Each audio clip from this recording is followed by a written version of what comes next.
Halo guys, masih bersama Mimin di sini. Oke, kita akan lanjut di episode yang kedua guys. Sebelum itu Mimin mau menginformasikan bahwa ini adalah novel terbaru dari Mimin. Semoga teman-teman bisa suka ya guys ya. Oke, lanjut ke cerita.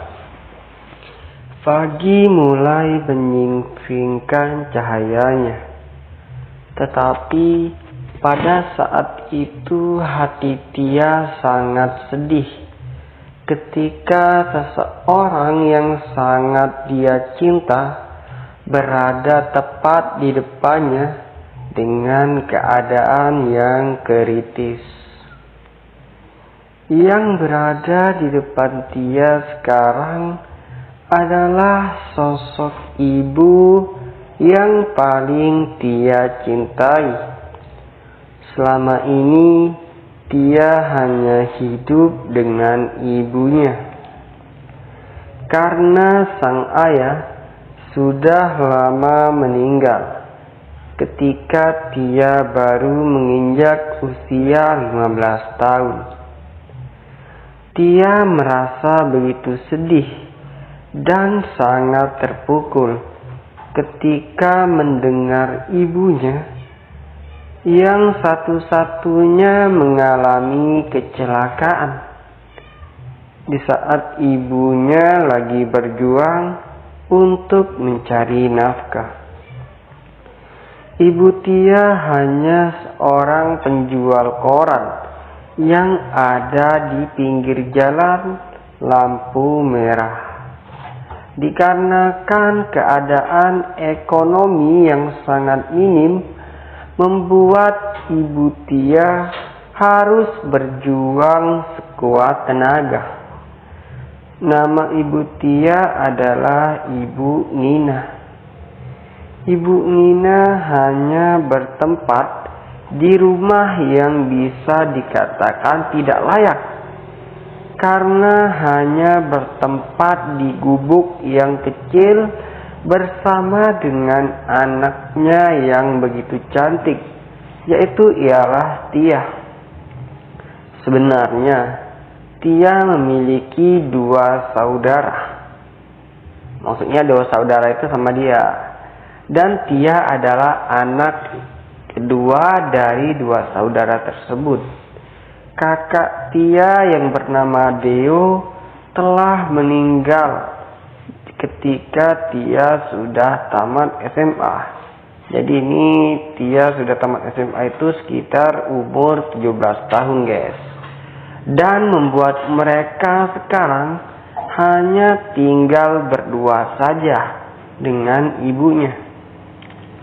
Tapi pada saat ini kesedihan Tia lagi-lagi pecah dikarenakan sang ibu saat ini mengalami kecelakaan dan sedang keadaan kritis.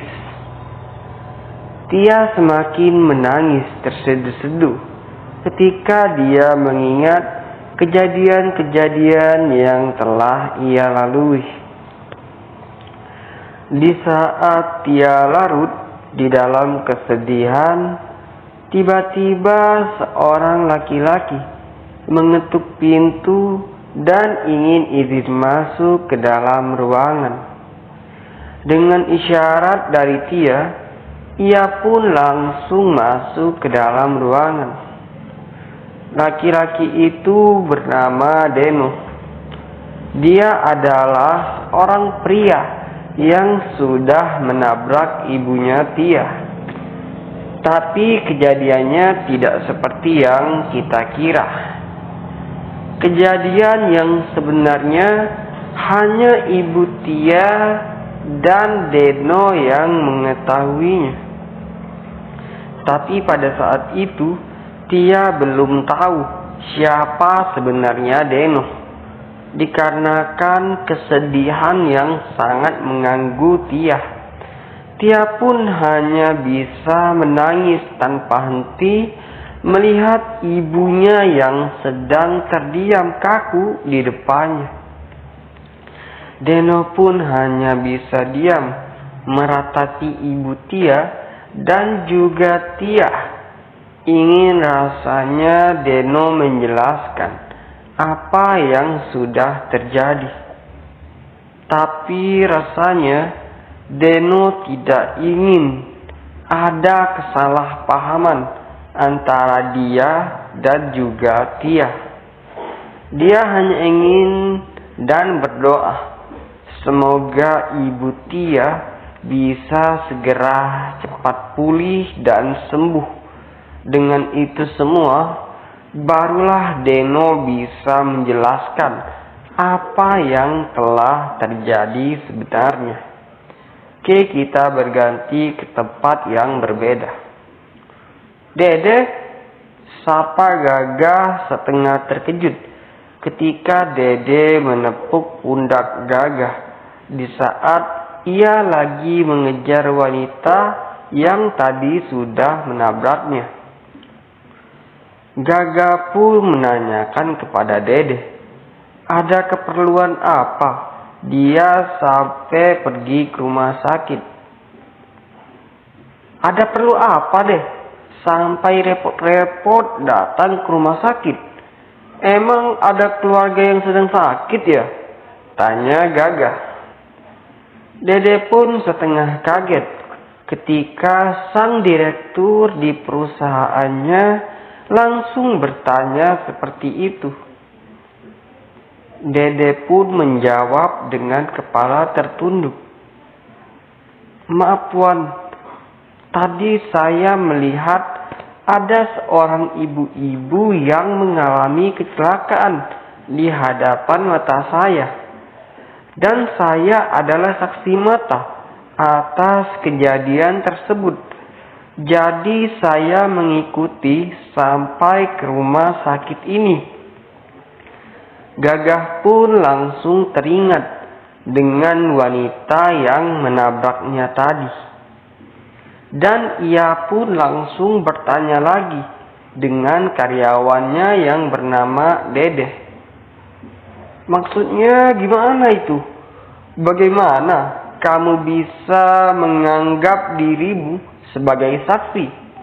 Tanya Gagah dengan wajah penasaran.